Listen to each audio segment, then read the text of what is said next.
എല്ലാം ഉപേക്ഷിച്ചിട്ട് അവള് പോയത്. ചിലപ്പോ അവള് പോയത് ഫിദ മേഡത്തിന്റെ അടുത്തേക്കാവോ? ഒന്ന് വിളിച്ചു നോക്കാം.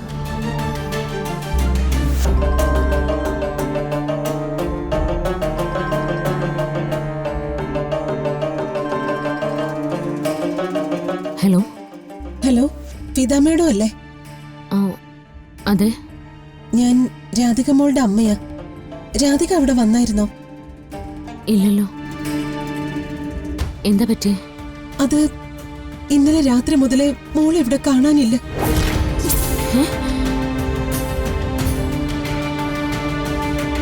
എന്താ നിങ്ങൾ ഈ പറയുന്നേ? മോളെ കാണുന്നില്ലെന്നോ? ഇന്നലെ രാത്രി ഞാൻ മോളുടെ ഫോണിൽ വിളിച്ചായിരുന്നല്ലോ. മുത്തശ്ശിയാ ഫോൺ എടുത്തേ. എന്തൊക്കെയോ പറഞ്ഞ് കട്ട് ചെയ്തു. രാധികയ്ക്ക് എന്താ സംഭവിച്ചേ? ഇന്നലെ ഇവിടെ അച്ഛനും മോളും കൂടി ചെറിയൊരു പ്രശ്നം നടന്നു. അച്ഛൻ എന്തെങ്കിലും പറഞ്ഞാ അവക്കത് താങ്ങാൻ പറ്റില്ല. അവള് വീടിന് പുറത്തിറങ്ങി നിന്നു. കുറെ കഴിയുമ്പോ അവള് കയറി കിടന്നിട്ടുണ്ടാവുന്ന ഞങ്ങള് കരുതിയത്. ഇപ്പൊ നോക്കുമ്പോ മോളിവിടെ ഇല്ല. ദൈവമേ, എന്റെ മോളെ കാണാനില്ലെന്നോ? ഇന്നലെ അങ്ങനെ ഒരു പ്രശ്നം നടന്നപ്പോ എന്നോടൊന്ന് പറയാത്ത എന്താ? ഞാൻ വരുമായിരുന്നല്ലോ. എന്നിട്ട് ഞാൻ കൂട്ടിക്കൊണ്ട് വന്നേനേലോ. ഫിദ മേഡം, ഇങ്ങനെയൊന്നും സംഭവിക്കുമെന്ന് ഞങ്ങൾ കരുതിയില്ല. അത് അപ്പ വിളിക്കാതിരുന്ന്. ആറ്റുവാശ്ശേരിയിൽ നിന്ന് ഇറങ്ങിയ പിന്നെ അവക്ക് പോകാനുള്ള ഒരേ ഒരു സ്ഥലം കണിമംഗലോ. അവിടെ ഒന്ന് വിളിച്ചന്വേഷിച്ചായിരുന്നോ? അങ്ങോട്ട് പോയിട്ടില്ല. ഞാനും ദേവേട്ടനും അവളെ തിരക്കി ഇറങ്ങാൻ പോവാ. ഞാനും തിരക്കാം. ഇപ്പൊ തന്നെ ഇറങ്ങാം. എന്തെങ്കിലും വിവരം കിട്ടിയ അപ്പൊ തന്നെ ഞാൻ വിളിച്ചോളാം.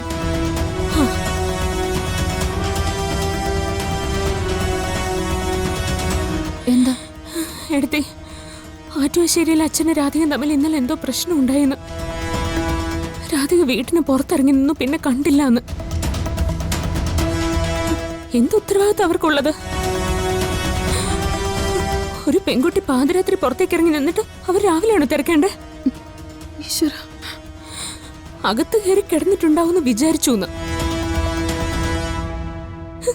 അവർക്കെന്താ? അവര് പ്രസവിച്ചൊന്നും അല്ലല്ലോ. ശ്യാമേ, അവരുടെ സ്നേഹത്തെക്കുറിച്ച് രാധിക നമ്മളോട് പറഞ്ഞിട്ടുള്ളതല്ലേ? അപ്പൊ അതിനെക്കുറിച്ച് സംസാരിക്കണ്ട. നമുക്ക് എത്രയും പെട്ടെന്ന് മോളെ കണ്ടെത്തിയേ പറ്റൂ.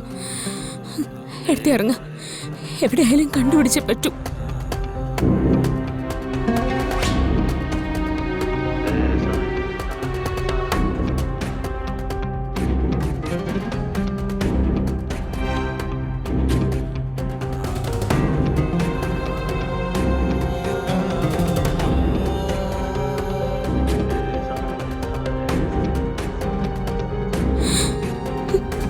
കൃഷ്ണ, ഹരിതാത്തൊന്നും എന്റെ മോളുടെ മനസ്സിൽ തോന്നിപ്പിക്കല്ലേ. അവളെ എനിക്ക് കണ്ടെത്തി തരണേ.